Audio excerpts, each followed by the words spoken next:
Hello, I am Nova, and welcome to the House of Consciousness, where we vulnerably explore the deeper parts of ourselves through the scopes of physical science, philosophy, psychology, and sometimes even the ethereal occult. Because why not? That's fun. Today I invited over my friend Sebastian, who is a new friend of mine. I only met him a few months ago, but we feel like we've known each other for lifetimes. I feel like you'll be able to pick up on that vibe. He is a music artist and producer like myself, and the music that you hear in today's meditation portion is actually one I got to be a part of creating, which is pretty cool. If you're watching this on YouTube, I've taken the time to timestamp the topics as we go through this conversation. So if you feel like going to something specific, you can navigate that way. If you like this episode, give it a thumbs up, subscribe to my channel, and welcome to the House of Consciousness.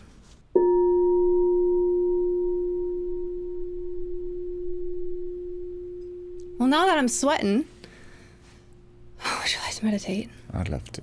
Oh, thank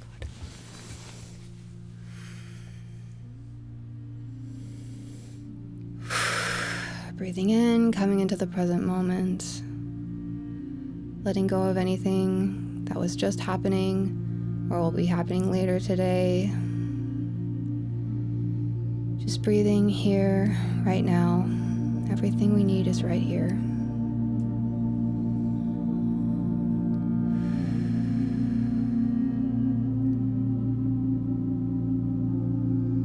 Nowhere to go, nothing else to do.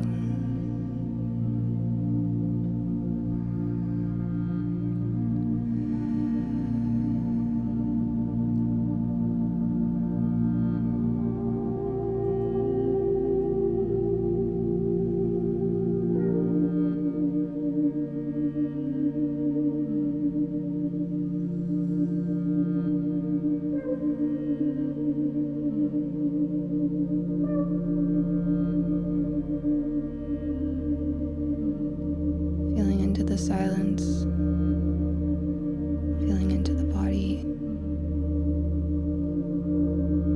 beginning to relax every muscle. Spine straight like the back of a tree.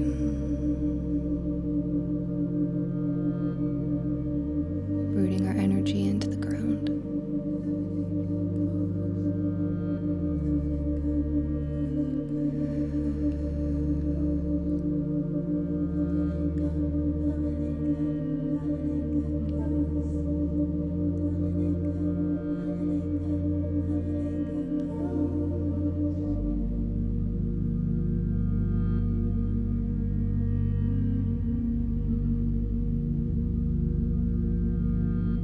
I'd like to bless this conversation, bless this room.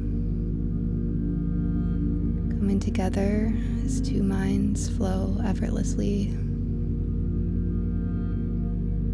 knowing that everything that is supposed to be said and felt and shared will be.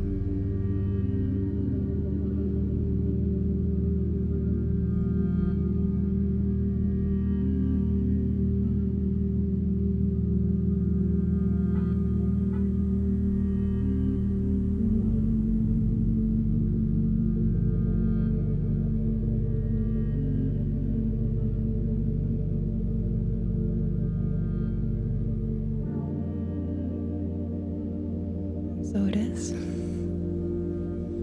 Did you just open your eyes? Or did you have it open for a minute? Less than a minute. Less than a minute. When the beep beep. Beep beep. Fuck me. Time to wake up. Feels so good. So good. The rooting thing is such an important thing to remember. Not even just meditating, but just throughout the day. Coming from the earth, connecting with the earth. How do you feel it when you say grounding? What is that energetically in your mind? How do you feel that or sense that? In senses like a magnetism pulling me deeper into gravity, as well as it sounds like diarrhea, but it's like a spout of water just shooting out downwards. Energetic diarrhea. I'm for it. Yeah, it has like a, I'm sent energy and I'm sending energy. Yeah. Simultaneously. Maybe more in a cycle. Mm-hmm. Not in the same lane. How do you sense it? Very similarly. I definitely get that send energy, the release, the purge. But I also feel that sense of like information, like replenishment of, especially when I'm like sitting on grass or like sitting on the earth, I definitely feel that like purification of like all-knowing Gaia, one with earth kind of thing, like replenishing my chakras or whatever. I don't know. And then also, again, you mentioned the gravity thing. I had a meditation out at the park one time, and I call them natural trips. I was like definitely natural tripping. Word, love that too. And I was like seeing colors and like getting information and stuff. And I got this whole thing about gravity and how it is a circumstance of another dimension. It's like an artifact of the other dimension. The one thing that can go into this dimension from that, but it leads to a whole other sense of awareness. And it's just like one little glimpse of that dimension that we have here on Earth, and how gravity is kind of a portal or a glimpse into that dimension. Yeah, I mean, it's a physical force, but then it's an energetic force of humans, ideas, sounds. Like when I see water moving down like streams, or like behind a boat, or like clouds, or like even those bird formations, there's a certain like gravity that holds these things into a certain motion. And then I start thinking about like thoughts and the stuff we can't see, but still interacting in similar ways. Like some guy walks in and this gust of wind just blows over. I just think about what kind of gravity is being, or like physical space. Maybe gravity is not the word. I'm not a scientist. Well, it's like a stream, a flow of like force, of like exertion of force. Yeah. It's just really cool to think about engaging with actively. Well, and what you're talking about is also an allowance. Like a stream is allowing gravity to take it where it will. And so maybe it is also kind of a surrendering that you're speaking of, as this energy moves you, like not maybe by chance. Who knows? I mean, the theory of chaos versus order in our universe, it's tempting to think things are random, but I'm not so sure. It's tempting to give meaning to things so that we can feel important. I've been running into recently. Like I create this thing, or it's just this is what I'm perceiving, and this is me perceiving it, so I value it more than I do other things. I'm not entirely sure if I'm deciding my reality as opposed to just witnessing it. Right, like fate and destiny versus free will. Yeah, circumstances dictating very likely outcomes. And not that there's only one, there's infinite, but I'm just on this one train. And thankfully it's a cool train, so I'm not trying to change it. Maybe that's another reason why it's like I've come to accept the path of least resistance might be more singular. Explain that more. The path of resistance. Least resistance. The path of least resistance may be singular. Maybe, yeah, more like, back to the water analogy, coming down a mountain. There is not necessarily one drop, but let's say in the millions and millions of water cells flowing down, there's like the point. Like your racing track, there's the racing line that is the fastest path.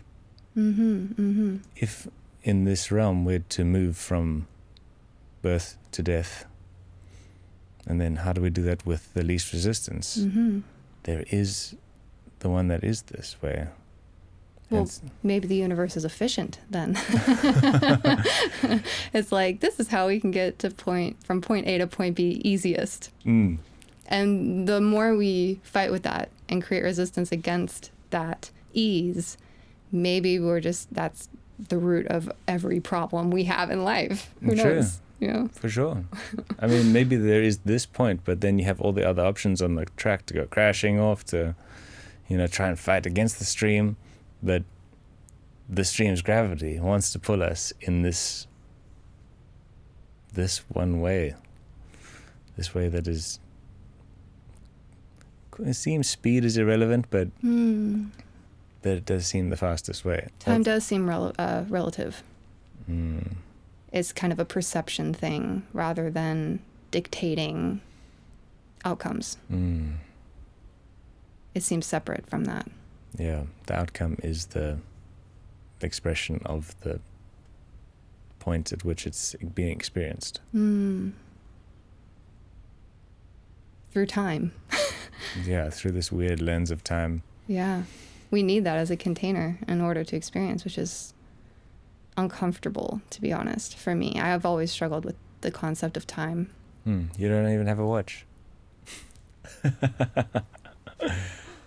Okay, cool. Everything's recording. I was like, we went from 0 to 100 in 2.5 seconds. And I'm like, okay, is everything good? Everything's good. Oh, we didn't start yet. We did.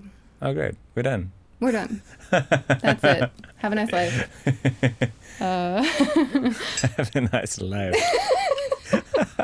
This is all the value we have to offer you today.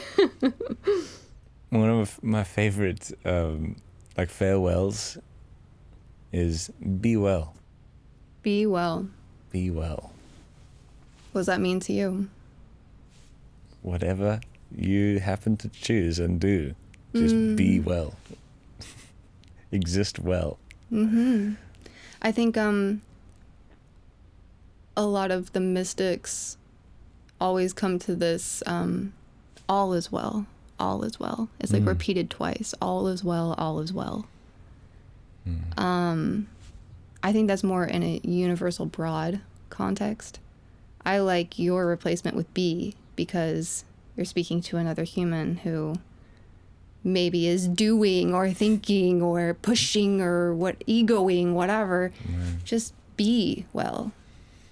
Yeah, dude. So many people at so many different levels, and the mystics come at a certain level and will entice a certain kind of thought, but not everybody is down for all of the, sometimes what's most relevant might be a incredibly crafted hamburger for the person to experience God, or some sort of transcendence. Oh, that's totally a thing. I totally get off on food. Not in the way that you would think, in a almost orgasmic sexual way. That's the way I thought you meant it. Oh, okay. Well, not in oh my God, this is so good, on a surface level. I've had moments where it doesn't even matter what I'm eating. Just the fact that when you're experiencing food, it's a multi-sensorial process. It's smell, taste, touch, how it feels in your hands when you bring it to your mouth, your lips, then in your mouth, you feeling it go in there, and then and there's a taste.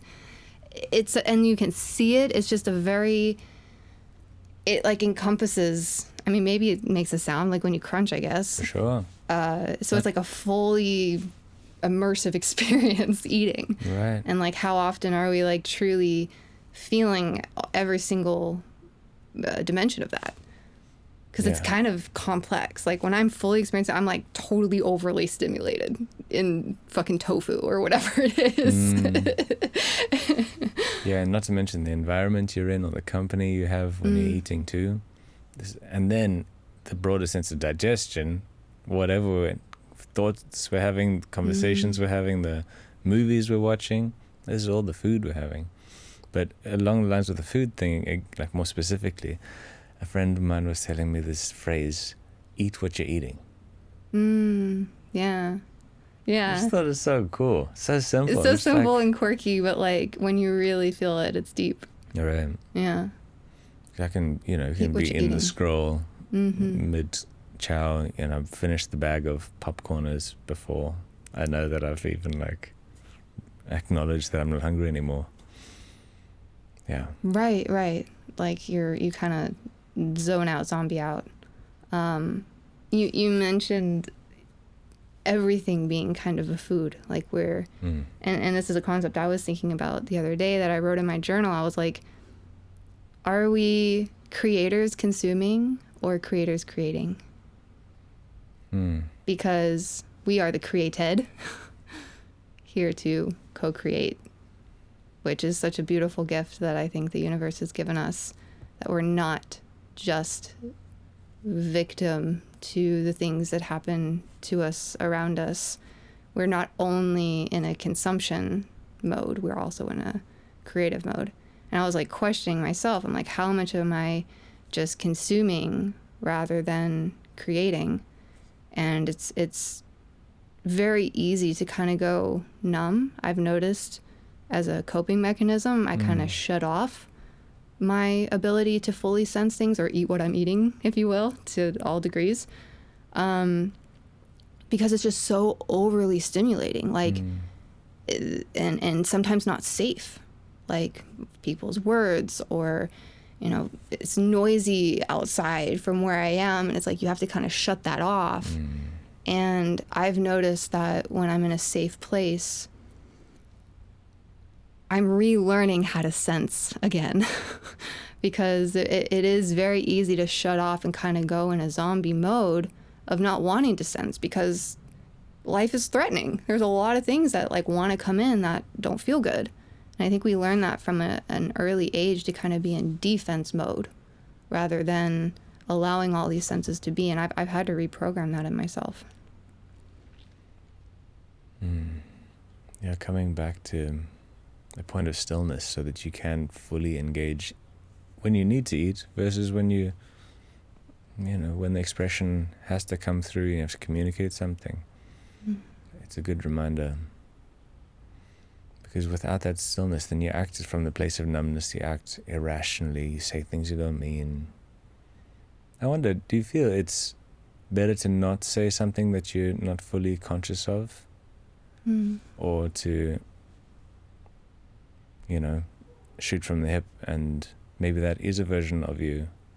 In regards of speaking a truth? Yeah. Well, sometimes I speak unconsciously until I become conscious. I think sometimes speech is an active process of discovering what the actual conscious truth is. So I say shoot from the hip. I'm kind of like a don't think before I talk person. I'm like a feel and vomit kind of talker.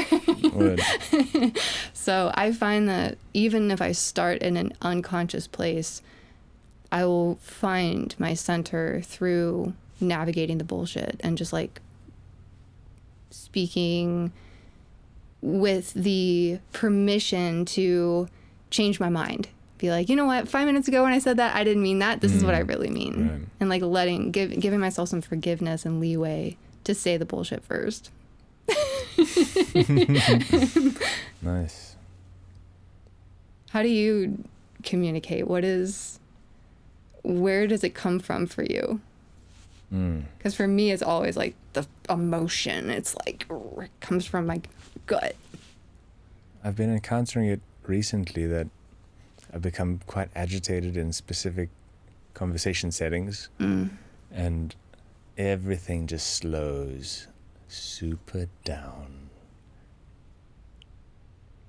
So that I can really find whatever I say from this space, it feels like the gravity is more pronounced, because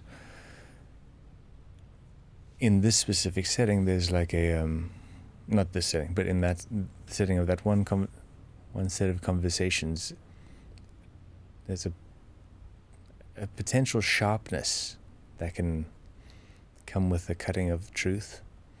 And just to be incisive and clear, and not just willy-nilly 1,000 cuts, like more just,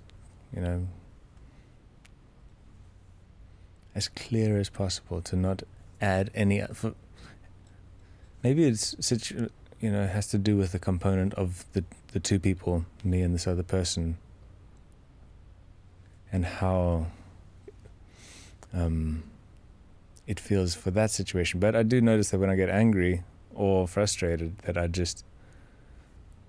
I start very internally and then trickle words out. But in places of collaboration and celebration, I can talk bullshit for days. I can just, and I don't care. I'll just fucking go on making wah sounds, just like whatever. Sounds. But the more, Yeah. the more harsh it feels, the dial turns back on my waterfall. Mm-hmm. There's an expression I heard. There's this rabbi on YouTube. I forget his name. Rabbi something. He has amazing videos, and he said the difference between genius and madness is, well, I'll say madness first.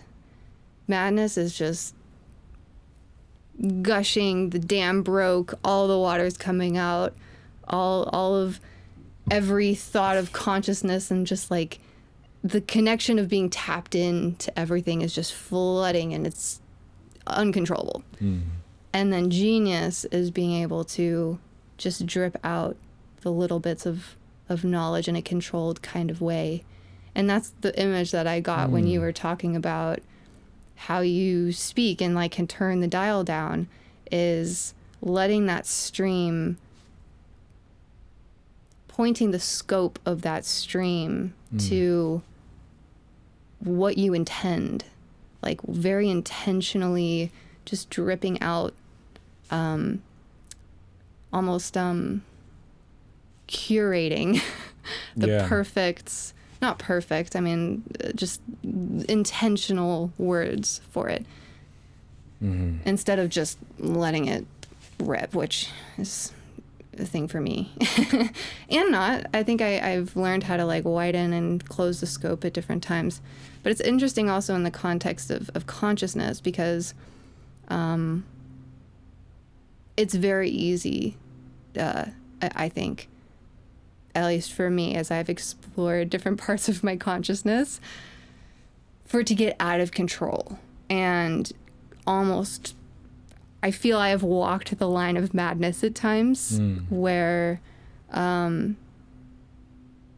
I've had to learn that like self-control, to almost in an intentional way ask for the universe to give me just the perfect amount of that information that I'm looking to channel, rather than completely flooding me. Because as a human, I think we're just like limited mechanisms, or machines. We can only handle so much.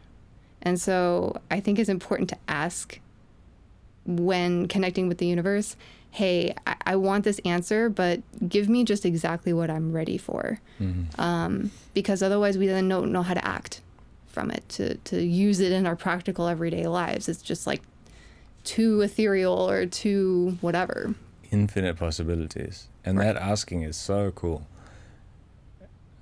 It also, the refinement of the question is met with the refinement of the answer. Oh, help me be better. Oh, I need to get more energy. It's like, energy to do what? Better for which thing? Better in what? Like, I need more clarity in understanding how my process can be, my creative process could be more enjoyable as well as beneficial for my health. Like, refining it step by step to the point of like, what word is the best word to start with? As pinpointed as possible. I've found great results because it's a collaborative universe. It's like ChatGPT on fucking, I don't know, steroids. DMT. DMT. Yes. It's got some real fucking excellent storehouse of info for us. But it's about the clarity of our desires. That I think's really cool. Beautifully said. And so where do you think those desires come from?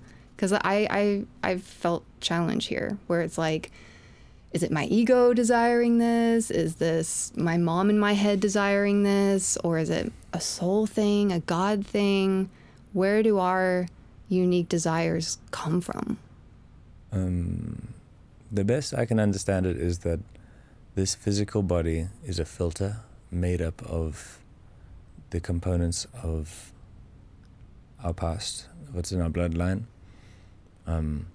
And then I think because we're multidimensional beings, we have these lighter energy bodies that have a similar kind of lineage that aren't tied to the physical realm. And so all of the past tendencies and characteristics and desires from as long as we've existed create a like a cocktail of things that we are drawn to. Kind of like the gravity thing again. Just like attracts like. So it is a bit of an experiential, like, not necessarily this lifetime, maybe generational, or like, because when you say bloodline, do you mean the conditioning as we grew up from our parents, or do you mean like past lives, or like our grandparents' grandparents' grandparents? What do you mean by bloodline? So I think physically, I'm drawn to certain foods because of what I grew up eating, based on what my parents liked, based on, what ancestors have got a lot of benefit from nourishment-wise. And then I think in the next, like, let's say the dimension where we're dreaming, there's a whole another set of lineage, that soul family vibes. Like, I just met you this year. Yeah. But I've known you so much longer. Yeah, And so I feel that. Along those lines, I don't know where from. I don't have a definitive, scientifically viable, it's just a sense. Since like scientifically certified, oh yeah, it was in Rome in 1602 that we were buds. We're buds. We sold our corn on the market side by side. Corn buddies.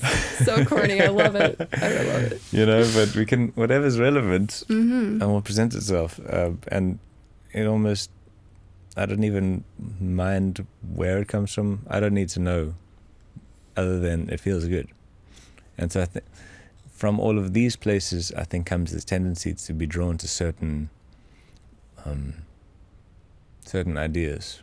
And the ideas themselves, I think, are more from another dimension that operates similar to like archetypes. And it's brought up in this by this dude, Rupert Sheldrake. This concept's called morphic resonance. In essence, it's like in space. Morphic resonance? Wow. Yeah, pretty cool. So like thinking like in space there are spaces, and there's places that hold certain energies. Let's say the archetype of the mother. Every time a mother is created, or a mother is channeled, or a mother is thought about, this space is being downloaded from as well as uploaded to. It's an active idea, energy, fucking thing. Still growing and expanding on itself through us. It's got its own evolutionary process that interacts with us. Like there is, every little thing that you can imagine, from a chill vibe to like a certain chant to soccer chants, whatever. Like everything has a space.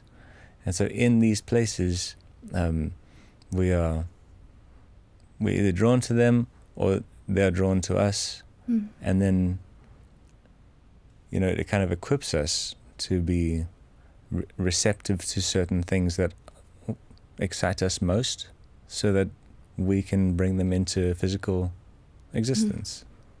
So I'm assuming when you say space, you don't mean physical space. You're talking interdimensionally, correct? Energetic, because quote unquote, spaces, but not somewhere on a planet, exoplanet, in another galaxy. Or maybe. Might be linked. I can't be sure what kind of space it's in. Because, we're so limited in our perception of space. Right. And so it could very well be a physical realm that's in the ultraviolet zone. Mm-hmm. But I don't know. That's just how I feel about it. And it's like we go to these spaces, interact with them, and then we go fishing in these spaces. Right. And we don't know what we're going to catch. But there's fish, or there's bridges, or fucking houses, or people to come through us in ideas. But they're just looking for somebody. The idea has its own agency. Interesting. So it is a channeling, in a sense. I think so. And do you think we have access to all of them, and certain ones are just more predeterminedly nurtured in each of our lives? Like, we are more gravitated towards others, and we have a stronger connection with, say, the space of chill vibes than someone else. Someone has more of a line. I mean, are there negative spaces? Like, is it anything where someone could accidentally be nurturing like an anxiety channel? It feels like this. It feels like there is whatever's relevant. To go one step beyond all of it, it's a whole closed system, and the negative and positive, those are like kind of meanings we assign to them. Anxiety isn't in and of itself, bad. It's just a reality. It just is. Yeah, I mean, like, death has some people are liberated from death or by death, but it's a great fear because it's a great unknown and all this stuff, so it surrounds it. But everything just is. What we put on it seems to create a lot of hassle.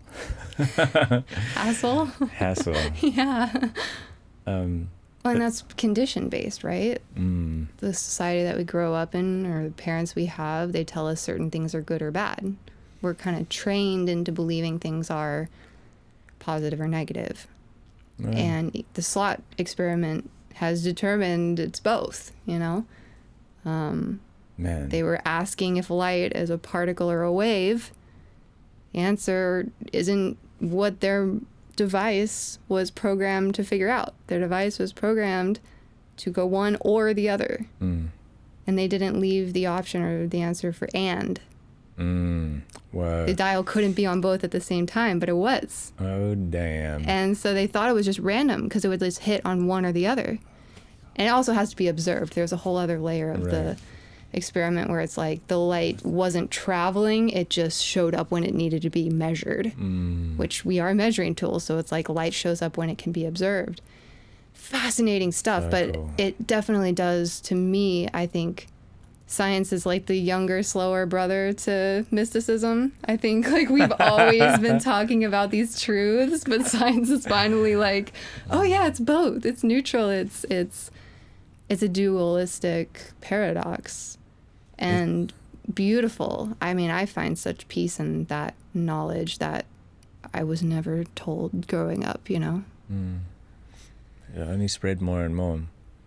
I mean, yeah, science might take longer because they have to do a whole bunch of experiments and tests. And are they asking the right questions? Well, that's... Do they have the right hypothesis? Because I haven't gone into I haven't told you the entire premise of this podcast. Oh, damn. But it is to explore consciousness, because I think we obviously are conscious. And what better way to begin understanding the biggest gap and misunderstanding in science, which is consciousness? Like, why are we alert? Why do we have awareness? Where did it come from? Where is it? I think in the medical sciences, there isn't like a little cockpit somewhere in our brain and we're like controlling everything, like, like we're in a machine moving its arms. Like, we're not there. It's like, I've always seen the brain as an antenna. It's not like a hard drive just hardwired, downloading and uploading information. It's connected to something somewhere else. Like, we're probably not here. We're just witnessing through this vessel. And I have no idea. Oh, yeah, I was talking about consciousness. I go really far out. I think what better way to begin exploring what consciousness is rather than in an objective kind of scientific process, more of like a personal, hands-on going within our consciousness to maybe ask better questions for science to do experiments with, because I don't see a lot of extremely I don't see any scientists that are Buddhists. You know, most of them are like atheist, you know? They're not extremely spiritual. In fact, I've heard some testimonials of scientists going spiritual because of the experiments leading to kind of bizarre, unworldly answers. And they're like, wait a second, this is weird. Maybe things aren't what they seem. Maybe there are other forces within the universe that are invisible, creating our reality with us. And so to me, exploring consciousness on a personal level and coming to these questions on a first-hand basis, to me seems to be a more direct way to find out what consciousness really is. Very cool. Because we all have it, right? We all have it. Fucking weird. It's so personal. It's super weird. I mean, like the personal relationship to the creator. It doesn't, and this is probably it's kind of like whatever's relevant. This like scientific kind of personally scientific approach. It sounds sick, and it sounds like you're really stoked by it. Personally scientific. I'm stealing that. You know, you're doing your own guinea pig in this experiment. Yeah, I'm like that guy that made LSD. Where like no one would be his guinea pig, so he just took it himself. That's a brave man. Very brave, very brave. I think he went mad for a while, I'm pretty sure. I forget his name, but like he was refining it and figured out how to make it based off just taking it himself. Wow. Which is crazy. I'm wondering if the LSD actually aided him in creating it, because I know it opens your mind. Have you tried LSD? I have tried LSD. What was your experience? My experience with it was, I'm trying to think, 'cause I've done it a couple times.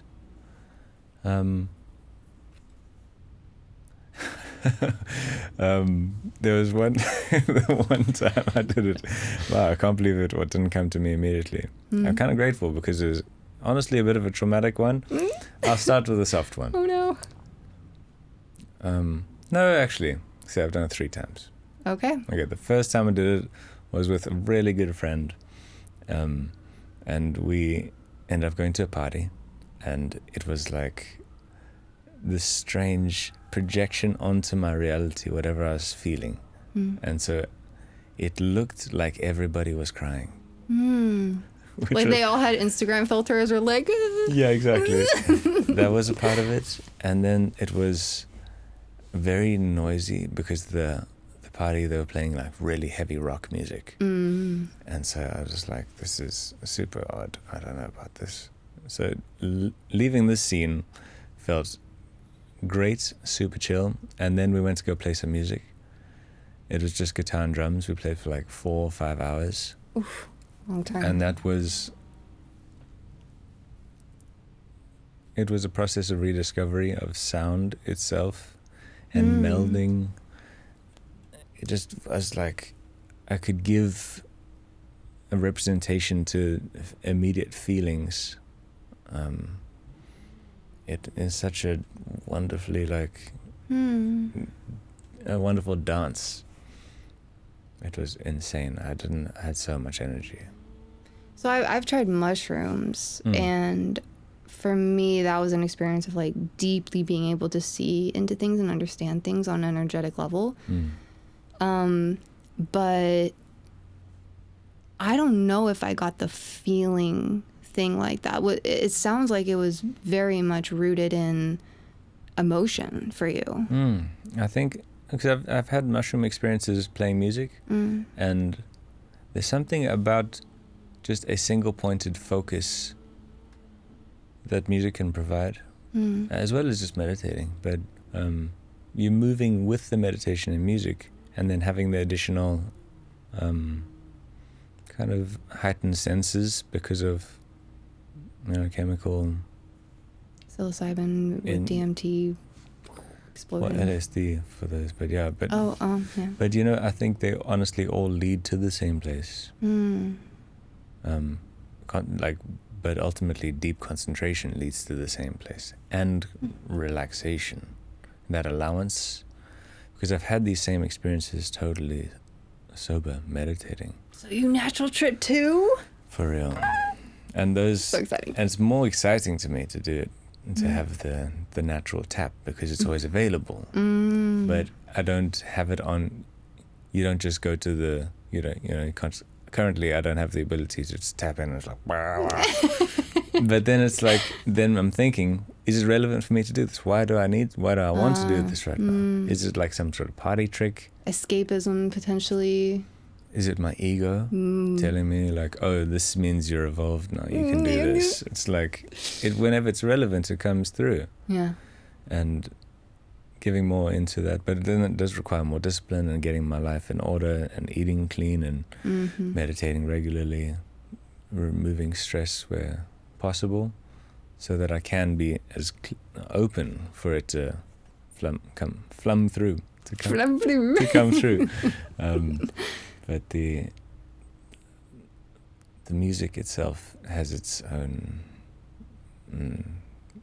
like song that wants to sing through each of us. When you're on something? No, just in general. The song itself. Yeah. But it's kind of like just a certain amplifier that's turned up with these things. LSD and mushrooms, there's a harshness to LSD versus what I have experienced with mushrooms, where it has like a fuzzy base. It's more like velvety, as opposed to it being laboratory, hard corners. Well, it was made rather than grown, so that's an interesting point. I mean, I also don't know me describe it this way because I know it has been made this way. You know, am I projecting that image onto it? Interesting. Or maybe just cellularly, because it was made differently, we're feeling that essence. It's kind of like coded in it. Natural versus not. So as a fellow natural tripper, and you mentioned sometimes that state will happen for a reason. Like, first of all, do you feel your natural trips happen to you randomly and you don't really have control of it? Or is it kind of the things you were talking about, meditating, cleansing your system, coming into the now? Like, are you able to aid your body and your mind to go to that altered state? For sure. Yeah, I can aid by doing these things. And I've found it to occur in the presence of certain people. Like initially when we started speaking, it feels like a satellite dish opened a little bit. I natural tripped with you last time. So like everything we becomes HD. And so it's usually in company of thieves. Of what? No, it's like some funny phrase. Thieves? Yeah. Company of... like we're both criminals, elves, like fellow criminals. Yeah, no, but I don't know. But the most prominent time that it happened to me, I was in Asheville, North Carolina. The day I arrived there, it was... I hardly ate anything. I drank coffee that was totally normal coffee. Same coffee I drank for weeks afterwards, or at least a week afterwards. And suddenly it was like everything just started becoming loud. And I could, whether or not I actually heard it, what I perceived to be happening was I went to go pick up a rental car, and I was picked it up from an airport, and I heard the woman who was renting the car, people coming in the door, and everybody else that was interacting in the space simultaneously. It's like my receptor was just broken open to experiencing. It's like my entire field of vision was active. Just like zoomed out, and I saw it all from afar. It was hyper focused and wide lens, and it lasted a very, very funny time. Like I rented this car and asked for eco mode. I just love this story because it was so fun. And the woman was like, it is kind of COVID times, and so there's no one renting cars. And she's like, we got this Dodge that's got eco mode. And I was like, great, I'll take it. And I go buzzing around, and it's this freaking 720 horsepower Dodge Charger that just beeps. It sounds incredible. It is a gray, which isn't the color I would actually choose, but I was so stoked to drive this car. And so I was just like super on like a life high, accelerating foot flat onto the freeway. It's just feeling like I was actually flying. And then I had access to a studio there, just flowing for like, I didn't even know, hour, 2 hours, just in like one constant thought, just one constant stream. Yeah, that just reminded me that it was always there, but I needed to eat also. So then I took a break and slowly came back down as the sun descended. Actually, it was, as I was sleeping, I was still kind of in this space. But what is interesting about Asheville, North Carolina, is that it's on top of, it's like top of one mountain peak, kind of like mountain range, but there's this one mountain called Shining Rock. And the top, it was closed at the time, so I couldn't see it. I just saw photos afterwards, but 10 feet, allegedly, the highest 10 feet of this one mountain is exposed rose quartz. Whoa. Dude. And so it's like, it's a vortex of some goodness. And the number of deadhead stickers and murals I saw at this place, outrageous. It's What's so a dead sticker? like the Grateful Dead. Oh, okay. And so like the whole community around acid and psychedelics is really strong in this place. So much so that there are Grateful Dead cover bands that are very well known. The tributes. Like they are I love it. deep into this. And so I think this is the first day that I got there. And so I was picking up on all of this. All of this energy was just ripe for me to be, you know, like, just getting settled into this other space. Yeah. Yeah. So I very much relate to the wide lens but hyperfocus, because that was my first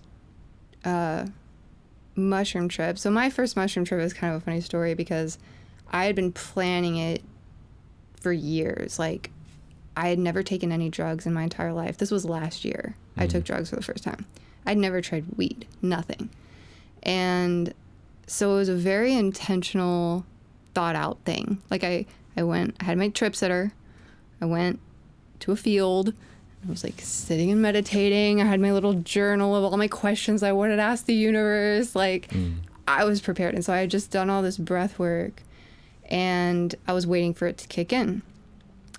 And I closed my eyes and I opened them and I looked around and I got that exact thing where it was like wide angle, but hyper focus. Like you could just see, you understood things. It just looked like a fisheye lens kind of. And I just started laughing hysterically. I looked down at my journal and I was just like, why are you so serious? Like, these are stupid questions. Everything is it's all good.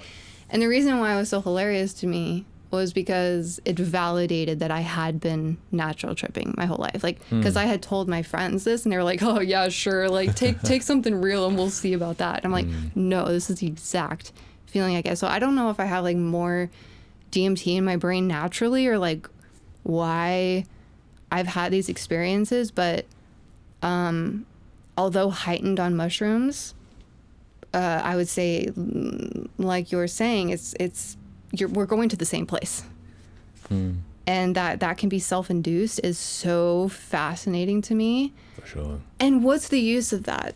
You know, because like practically, like, okay, sure, I understand more about myself and life and the meaning of the world, and like it's brought me personally a sense of peace, which I feel collectively could be useful for humans. Maybe we wouldn't be at wars and stuff if we felt this peace within ourselves. But also on a practical level, like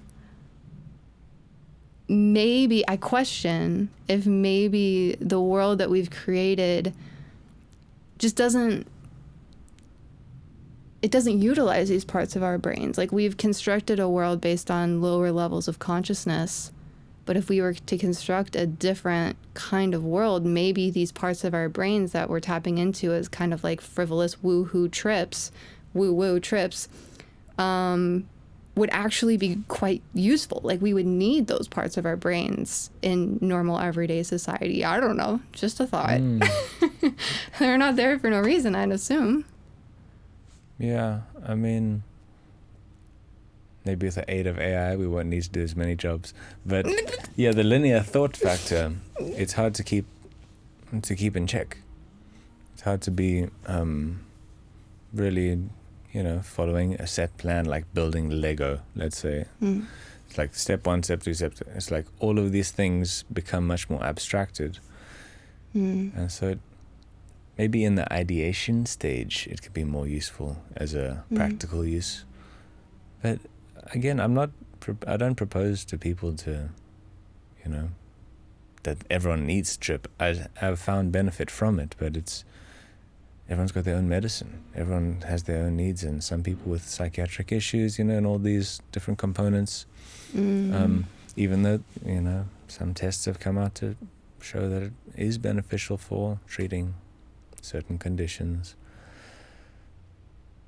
We have all the answers inside of us, and however we want to supplement our process,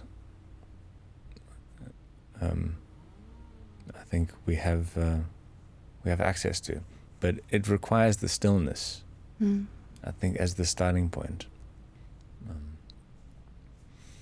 So it's whatever's relevant, anything's possible. But relevant to what end? Relevant for why do I need to have why do I need shitloads of information right now? Is it going to help me drive better? Is it going to help me say this stuff better? What am I trying to say? If I were to steer my ship somewhere and head in a direction, where am I headed? And then everything will fall in line with a general direction. That's at least the way that I've been trying to orient my path, like with daily things that I can, build up habits over time that make me feel good. Isn't that nice when that happens? Yeah, when we feel good.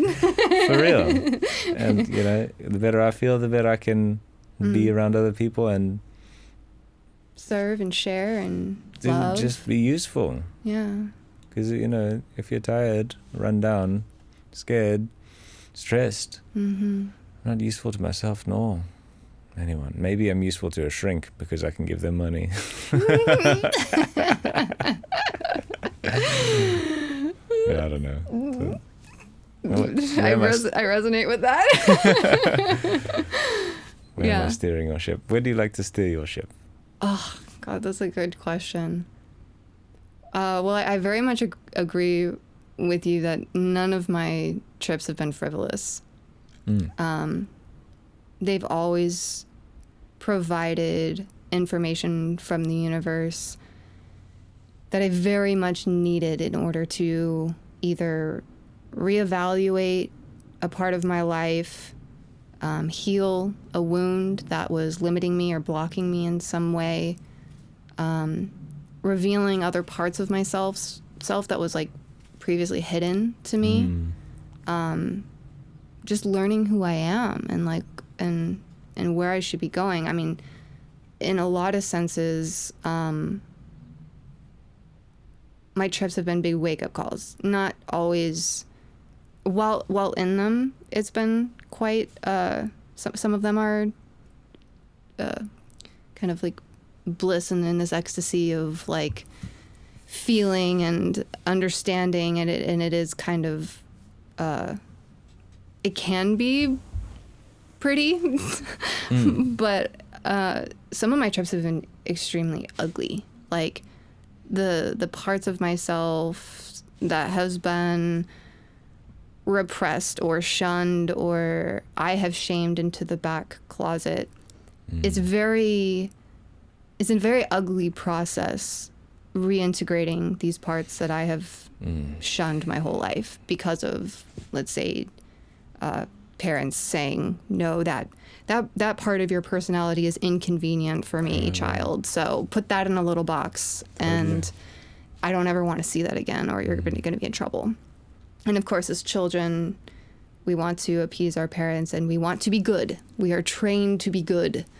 And that is a huge pet peeve of mine that I see in society with how we parent, is that we're not in that everything just is, and you are just who you are, and like allowing us to flourish into the unique rose that we came here to be. Like it's very much this is black and white. You're either good or you're bad, and you'll be disciplined as such. And natural tripping and accessing these different parts of my mind have always shed light on those hidden things in the shadow of the parts of my personality that are ready to not be in the bad category that dad put it in, or whatever, And as far as where the ship is steering, I mean, these days, lordy lord, it's been quite painful. The last year in general has been just ego death after ego death. Just like really the universe just hitting me with the real shit of like, girl, you can't have this. You can't hold on to this anymore. To the point where last year fall, there was this whole month where I couldn't even be connected or attached or identified with music. It was like, you can't be anything right now. I need you to just be a child of God and a vessel of love, and you can't have any predetermined expectations. You just have to be an open vessel. And that was extremely painful for me because of how much music has like saved my life and been such an outlet for how big I am, and it's like a multidimensional, beautiful art form. And I seriously had to come to peace with, I'm never going to do music again. I had to be okay with that. And from that place, once I really hit, that was like the last straw, ego death, like that really stripped me to nothing, and just being okay with my nothingness, my everything in nothingness, if you will. Because when you are kind of in that space of absence, the universe almost makes itself more known. It's almost louder. Like the more you dial yourself down, more space for the universe. Yes, the more the universe can kind of be heard. And so since that last ego death last fall, well, not last, I've had many since, don't you worry. But that was like the big one that like brought me to my knees, And since then, it's just been this introduction of, all right, well, if you really have no ego and you're really not attached to anything, here's this that's super uncomfortable that you don't really want to have be a part of you and what you do every day, but you're gonna. Yeah, dude. And just like surrendering to that. This podcast is a big part of that. I've had the idea of a podcast in this realm of topic for over a year, and I've done over 10 episodes on my own, just practicing basically. They were all just dry runs, because talking about these deeper things has been the most important yet hidden part of my life. I haven't felt safe to share with others, because I grew up with, kind of more small-minded, of this world kind of people, and I never felt safe to be open about these parts. So I've really been in isolation most of my life with these concepts. Interesting. Especially up until recent. Because since I've known you, I've just known this conversation with you. Yep. It's so funny. This is like, I'm like a year old, like legit. Oh, man. Yeah. Nice. Do you are you comfortable with talking about these things, or do you sense first to see if someone's kind of in the space to talk about these things before you just like start spilling your guts about it? I've gone through phases of sharing and then just knowing or just feeling it not resonating, just feeling and watching it pass by. And isn't that fun? You're like, oh, okay, great. All right. I'll shut up now. But one of my first jobs getting out of college involved meeting a lot of people. I met every week new people would come through. What job was it? I was working on cruise ships. Oh, wow. And so I was meeting Interesting. over the course of 2 years, thousands of people. And it was my job to engage with them too. Were you like in the band or something? Yeah. Yeah, I auditioned for that a couple years ago. Oh, well, cool. many years ago. It's like 6 years ago now. Yeah, it has its pros and cons. It's fun? Yeah, I mean, I got to travel a lot and play a lot of music. I didn't realize I was going to be living and working at a hotel. Right. Which is a hotel on water, no less, in the middle of the ocean. Very beautiful, though. But in meeting a lot of people, I would play these different games with myself of finding common ground. This is ultimately what I would enjoy in speaking. And it's not just like basic common ground. I'm talking like, what is a topic that we are both actually interested in? It's easy to get somebody to speak about what they are interested in, or where they've come from, or like what they're doing, or like, you know, working your way up to the most prime like weather topic. And then finding that when we lined up in a spiritual discussion was 2-3 times maybe out of the whole experience of that period of time. And so I would engage in the topic, but I'd never hit it. I would try and find where we both, you know, what we both care about. What do you find like a good icebreaker or like in terms of meeting new people, how do you like to spend your days? What activities do you most enjoy? And then when they're like meditation and I'm vegan and that, and then you're like, ooh, I maybe have an in to talk about some cool shit with this person. For sure. But then if it's like, well, I don't know, I go to the gym and I eat my protein shake and my creatine. Immediately I'd go into... that creatine, man, it's gonna be so bad. No, then I'll talk about some like Arnold Schwarzenegger, like that Pumping Iron movie. Like, that guy's crazy. But even that is like kind of conscious. At least that's physically health conscious. There's something to go off on that too. There's something in There's something in everyone. At least for a conversation, though. If it's, you know, you're living next to a neighbor or it's your roommate or something, you can't have that conversation every day. Or I don't want to have that conversation every day. It might not interest me as much as the initial conversation that sparked me to know somebody. Where's it going? I don't know yet. Or how friendly are we really? So do you think this stuff gets old? It's like you can only talk about these like eternal truths so much with one person. When I find myself repeating thoughts, then I'm bored by myself. But the beauty of these the eternal conversations, which is all conversations, is that you can go anywhere.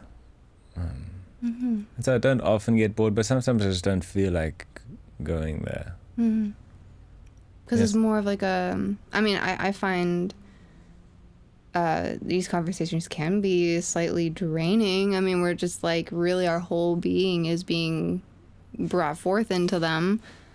I do have quite a stamina, I must say, to the point where I annoy the people in my life because I just want to go off on some deep shit, and they're just like, can we just like have dinner now? Yeah, I mean, I'm so down. I'm so down. But I love the part of me that is also into like talking soccer transfers. Yeah, worldly stuff is for us too. Yeah, it's like candy or something. Yeah. It's like candy for the brain. Yeah, I feel that. I definitely have my worldly things that I very much enjoy. For me, it's usually things of the home. I'm very particular, as you've noticed. Yeah, I'm very beautiful. particular about, creating a space that can house these kind of, create a safety for these conversations to be had, or for me to feel open to create music. And that is through creating a worldly sanctuary. And I think that is such a weakness in the spiritual community. Is it can be so easy to go too far, and it turns into bypassing, where we're just kind of creating an escapist outlet to leave the uncomfortable, painful parts of the real world. It has to be integrated. And Absolutely. So many people just want to go, oh, I'm all spirit, but it's like, how can we bring that back to earth and be here too? Because here is from there. So you can forget about this stuff. There's this really interesting dude, Matthias De Stefano. Maybe I've told you about him. I don't know. He's an Argentinian guy, at least this time around, who remembers all of his past lives. And I just listened to this little clip of him the other day, that he was talking about this whole thing, high vibration. I'm so high vibe, I can't go do that. I mean, Right. There's a part of me that's like, I don't feel like going to watch UFC right now. That doesn't excite me. But that's a slight aside. But the idea of high vibe, low vibe, like, we are of the earth, and that's, the portal to the eternal can be found through any which way is relevant for the person. But to distance yourself from your own shadow is like amputating yourself. And so to live a high vibration life is not to be more in the high state, but to raise your low vibrations. So that you as an entity collectively raise, which just really struck me, because I haven't considered it in this way before. To really, like, at the base level, this body, this is our connection point to this earth. And how can we raise this vibration? Yeah. And although we're exploring consciousness, that can be, to me, so easily misinterpreted as mental constructs, as mental ideas, as mental experiences. Sure. I think a lot of our society is ruled by the mind. I think we are potentially controlled in a lot of ways by the mind. The advertisements, the television shows, just there's a lot of things that I think prey on the vulnerability that is our mental constructs and the way that we see things. If you can distort our perception of the world, you can control us. And I think for me, some of the most awakening moments I've had were extremely rooted in my physicality, within the root chakra, the solar plexus, the heart. These lower chakras actually have just as high a frequency energies to receive, but in a more grounded, physical kind of Representation. feeling way even. It's almost like sensorial. The mind, I don't think it's not as much of it's quite stimulating, but it's not like a sense, like a feeling thing. It's a bit more up here, flighty, lighter, and then you come down here and you get these lower, kind of longer waves, and you're all of a sudden connected to something here again, but it's still high vibe. And so I think bringing that awareness and exploring how our consciousness isn't just mental, that consciousness is also feelings that I have on my fingertips and an emotional sensation in my gut, or even, as we were talking about, the grounding energy that we feel when we sit on our Mother Earth. These are all parts of consciousness too. Totally. And I think we're out of balance with that a bit. You know that spiral image? It's like is that shell. Mm-mm. The golden ratio thing. Mm-hmm. Yeah, and it has like the little lines that are sometimes straight in it. Yeah, exactly. Yes. Which just shows the infinite. Yeah. It just keeps the micro universe and the macro universe intricately linked. So the pinpoint to the, the entirety of the expanding universe. Same. Just on a different scale through a different way of perceiving. And so the consciousness is wherever, at least as I can understand, wherever I can perceive is the consciousness that is. I had this one dream that was very, very strange. Let's hear it. I like strange dreams. So I was walking down the street and suddenly I just dissolved into the street and then into the floor, but it's more like I was absorbed into the walls and the floor simultaneously. And then I was shot out and I looked at this huge landscape. It's a gigantic globe. And these lightning bolts were just shooting down everywhere. And then suddenly I would go into a lightning bolt and then I'd come out into another place. And I did this a couple times. I came into this one that was a library. And then in this library, the lightning bolts changed form. And instead of being light, it was like a letter in this infinite library. And it was like a strange... it was a strange... Like, there's that movie Limitless, and the intro scene where it just keeps going infinitely through the back of taxi cabs and through alleyways. It's kind of like this, ever unfolding. And then stepping out of it again, coming out of the library, I came back into my body. I was like, holy shit, man, what the fuck? Like, whatever, but then comes back to the point that I'm perceiving. Is my access point into the infinity.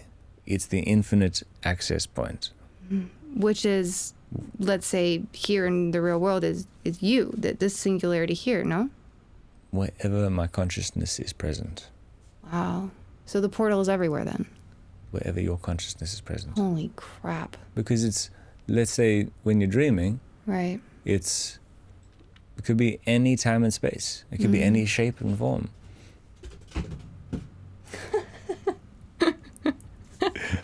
Well, your consciousness went over there for a second. Something happened there, but our consciousness collectively went there. Yeah. And so it's like, it's so funny. That's so crazy. I love that happened. I love when the universe, like, unless my cat is in there and he's just been chilling, scared the whole time. I don't know. Behind the door. I don't know. Very well could I feel be. like he's probably in the other room, but I don't think he's in there. Universe collaborating with us. Universe collaborating with us. I love it when we're speaking or we're talking, and make then a the joke. Universe is like, yep. And then somebody's laughing down there. Yeah. Oh, I love that too. Or like when you're thinking a thought and you're like in a store and the music says the exact word of the thought that you were just having. I love that. Apparently, our body perceives faster than our mind processes. So in these settings, I've considered that we're lining ourselves up with what our body is perceived. Wow. I mean, that's true with pain. When, you cut your finger, it takes a second for the signal to get to the brain that, oh, pain, got it. And so that makes sense. Absolutely. But when you can sometimes hear what someone's going to say?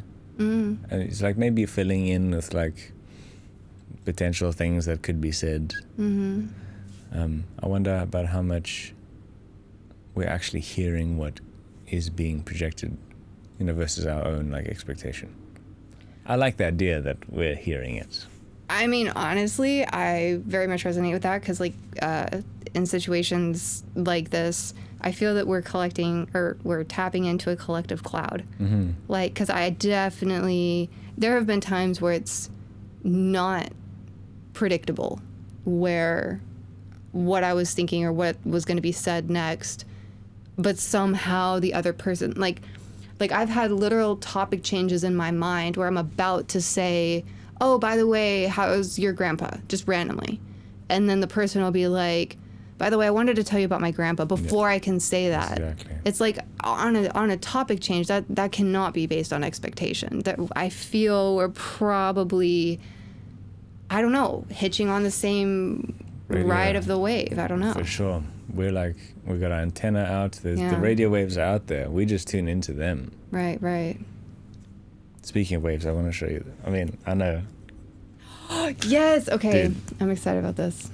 So a new friend, Kate I wonder if the mic will be Schofield. able to pick it up. Kate Schofield hooked this up. The Earth's hum. You'll probably just hear the fucking Oh, goddamn. mower that started over there. Feels so good. And you said I can put it on my heart bone? yeah, Whatever that is. heartburn, or your third eye, or the crown of your head. I mean, when you first brought this and put it on me like this, like I held it here. Yeah, I got that. I was trying to explain to you that it feels. So this is a tuning fork. Do you want to explain what it is? Sorry. It's a tuning fork. Literally got it yesterday, and I don't have perfect pitch, so I don't know what note it is, but it's the Earth's hum. Well, I think there is a hertz, like 432. 430, whatever. Yeah. I would guess, but it seems lower than that. There could be harmonics. For sure, but I'm saying the fundamental. Yeah. The way that I was trying to describe it when I first felt it, just like even on my ear like this, which sounds negative, but that feeling when you're kind of sick and your skin is like super sensitive. Like, I don't know if it's a body ache thing, but like when you have a cold, like you're just more sensitive. Like your receptors are all like, like that's kind of how this makes me feel. It makes me feel like tingly or something, Yeah, or just sensitive. I don't know. It's activating something. There is something about, because it's such a pure tone, there's something about being around purity that makes me aware of what is not pure with me. Almost like, ooh, yeah, let's cleanse this Just with the earth hum. like bringing awareness to what is out of harmony. My friend Audrey would love this. She's getting into sound healing right now. She gave me like a little sound bath one time, and she did something like this with, I don't know what it was, a gong or something. So sick. So cool. So what's your theory on sound healing? Why do you think, first of all, how does it work? How do you think it works? What are the waves doing to interact with us? And do you think some are healing and some are agitating? Can we use sound to do either or? Heal or hurt?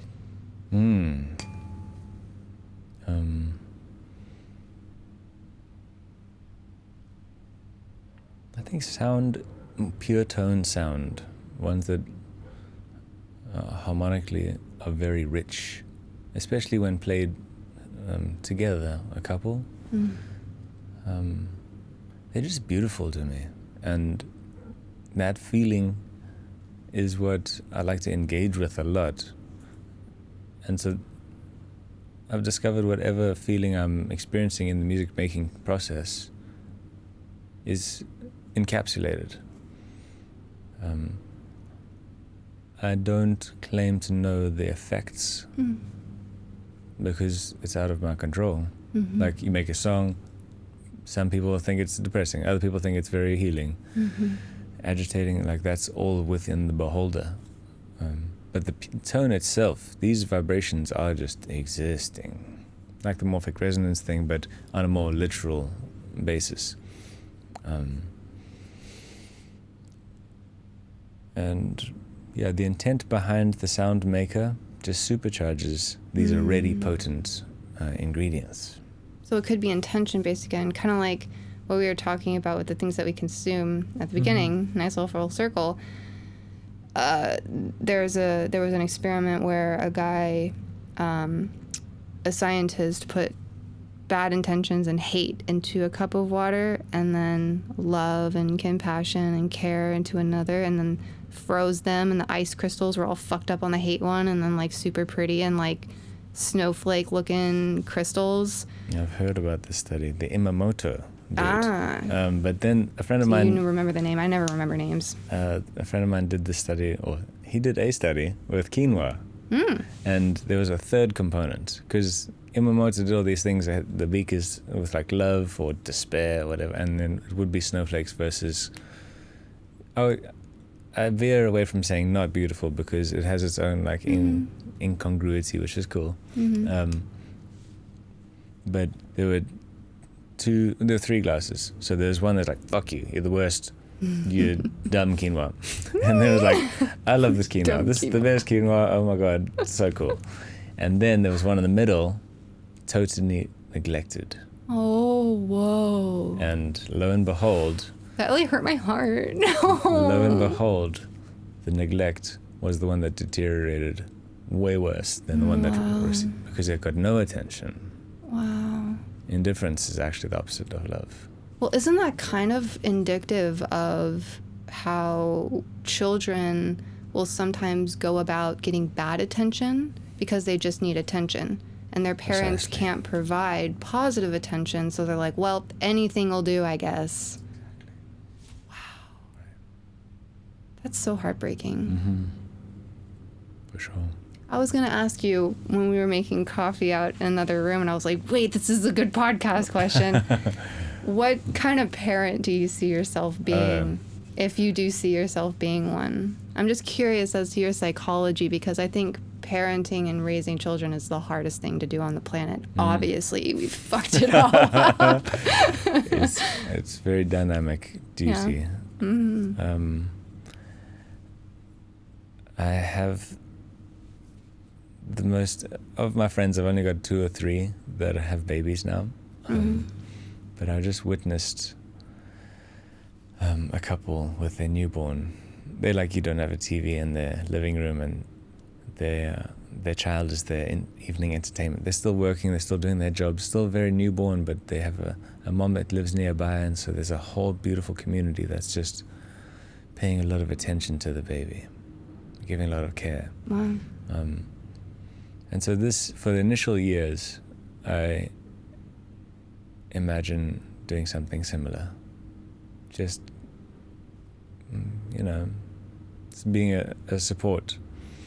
And communal, it sounds, is important to you. Community sounds very important. Lots of love from many avenues.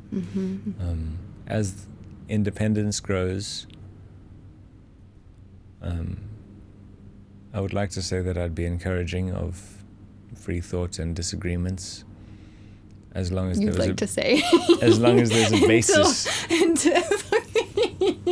If it's just to disagree because you're just trying to disagree, then right. Grow up, little fucker. It's hard. It's very difficult to say, dude. I don't. Yeah. I was gifted a wonderfully trusting childhood by my parents. You good? Yeah. I was noticing that maybe I'm clipping at certain points, but I think I'm okay. Oh. It's fine. My little audio engineer just like, excuse me, are you clipping this whole time? Editing Nova's gonna be pissed. Oh no, it should be cool. No, it's okay. But yeah, so I was given a lot of freedom as a child and a lot of trust, which I greatly loved. And so I'd love to be able to do the same thing. But this was also my makeup, and I had these open boundaries, and then when I was given a boundary, I was like, okay, I can't go there. It must be because my parents love me. It's not because they're trying to control me. Wow. Oh, fucking hate you now. Bro. I'm just kidding. Didn't get that. Jealous.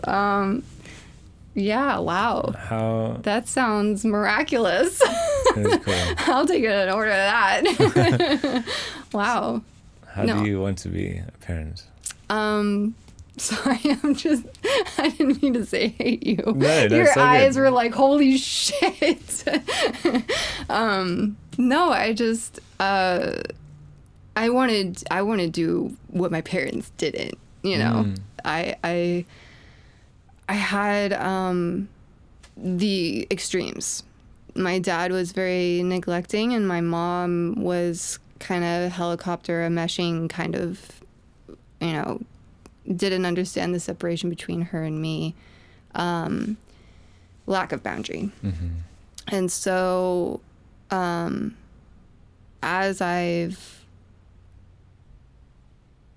matured, I think, I don't know who said it, but it really like rang a bell for me. At a certain point in your life when you become an adult, one of the things you're not told but end up having to deal with is you become your own parent at a certain age. Yeah.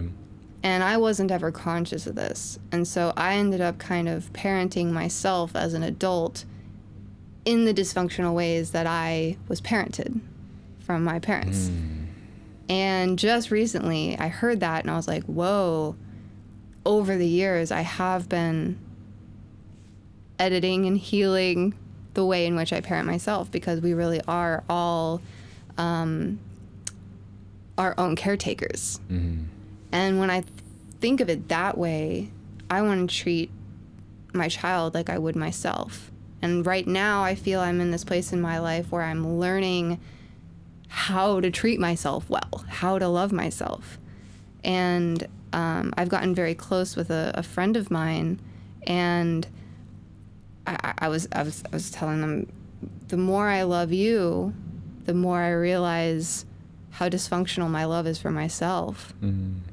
And so as I'm learning that, I'm taking notes, because I'm realizing the way in which I have parented myself and was parented isn't conducive with healthy self-love. And so similar to you, I want to obviously pour love and attention into my child, but also just creating a safe space for their personality. Oh God, the lava lamp. I'll wrap That's this hot. up. It is. Are you good? I'm good. 5 minutes? Yeah. I really would just want to create a space for my kids to feel freedom, and for them to feel like they have room to navigate all the parts of themselves and feel honored and accepted in that. I am not a total free range kind of person, though. I do think it's important to learn boundaries. The main thing that was missing with boundaries in my life, which took away from my authority of self, was that, why? Why are you telling me to do that? And I always got, well, just because that's what mom says, or that's what dad says. And it's like, I think it's important to talk about the whys. I totally agree. So that they can kind of come to those good decisions and boundary makings on their own and be like, well, I want to do this because it is the right thing to do for me. Even if it comes down to being like, I would feel more safe for you. I would feel more comfortable for you to know that you would be safe if you came back by this time. Right. Understanding that, I think, is important. Completing the picture. Yes. Because you have to come back. That's just, you under my house, my rules. It's like dictatorship. Right. Does not really work, thanks. Right, because then, when you're not explaining the why, you're removing their power. Because I think understanding is power. Oh, interesting. Yeah, totally. And so, as a kid, that was my thing. Why? Well, why? And I would brutally argue my mom. I'd be like, I will do the thing you want me to do, but I want you to explain why it should be done that way, because I think it should be done this way. Like, I'll get the same thing done, but why would I do it that way? And I was constantly questioning her, and I would drive her mad because I felt like I had better ways of doing things. Like, this is a more efficient way or whatever, like a more creative way to go about it, something more fun or whatever. And she would just be like, just do what I said. Just do it how I'm telling you to do it. And that would just drive me mad. And inevitably, ultimately, it made me distrust my own judgment. And I think that's one of the biggest things to instill within children is, first of all, allowing them to maintain their power through understanding, and also parents showing their kids that they can trust themselves and their judgment by letting them come to their own decisions and working out why things the way they are, because that was like a really big thing for me in my life, is just mistrusting my judgment and feeling like I always needed to go outside of myself for reassurance that this was a good idea, rather than just being, oh no, I know the why, I feel my power, I trust this judgment, I'm going to move forward with it. And I think that was the main thing robbed from me in my childhood. So it's like I think us trusting ourselves is a huge thing, and a huge part of self-love too. For real. Yeah. Well, beautiful way to end on a deep note. Oh yes, the deep note throughout. Yeah. Dude, always great chatting with you. Yeah. Okay, do you want to like say your stuff? I don't know, like your social media, like you do like music. Hot Ones. Have you seen Hot Ones? No. Well, at the end of every episode. Now we roll out the red carpet. Oh, Hot Ones. Yeah. Yes, I love Sean. He's great. Oh, cool. I'm going to roll out the cosmic carpet for you. How about that? Word. Okay. My name is Sebastian. Camera. I'm released music under Aguto Rising, Aguto. And it's a chill station. That's what I'm trying to make a lot of. Some of it with you. Yeah. I call it meditation music. Is it meditation music, or is it just chill vibes? Yeah, that indicates some sort of action to it. But it can be for sleep, can be for focus, can be for yoga. I'd like to do all these things in silence, ironically. But I just like the sounds itself are just chill. It's a supportive sound. And can aid people who aren't as comfortable in just the silence all the time. It'd be funny to release a silent album. But it has been done, actually. Dude, that's so cool. Sleepify. Really? Do you hear about it? Okay. Is there any sound at all or none? Wolfpack, they did this album, and they asked their fans to stream it when they slept. And so they raised something like a couple $100,000. And then Spotify had to buy them out so that they could take this album off Spotify. Oh my God. Because it's just like, I don't know what the terms, I don't know the legal side of it, but they had to take this silent album off. That is so brilliant. I love great, that. Is it, so it's not on Spotify anymore? It's done now, yeah. I think they did a vinyl pressing. That is so epic. And it was just literal silence. Literal silence. Wow. Yeah, to get See, that's a fucking genius. Yeah. I'm sorry, but that's genius. Very, very, very wise. I mean, I can't think of better artistry than no artistry. Wow. Whoa. That's dope. The paradox of life. We're onto something when we stumble upon paradoxes. I don't know how I'm ending these. It's just ending, I guess. Boom. Oh, yeah. I can't tell if that's doing anything. Is it hitting the sweet spot? That's fun. Glorious. That's fun.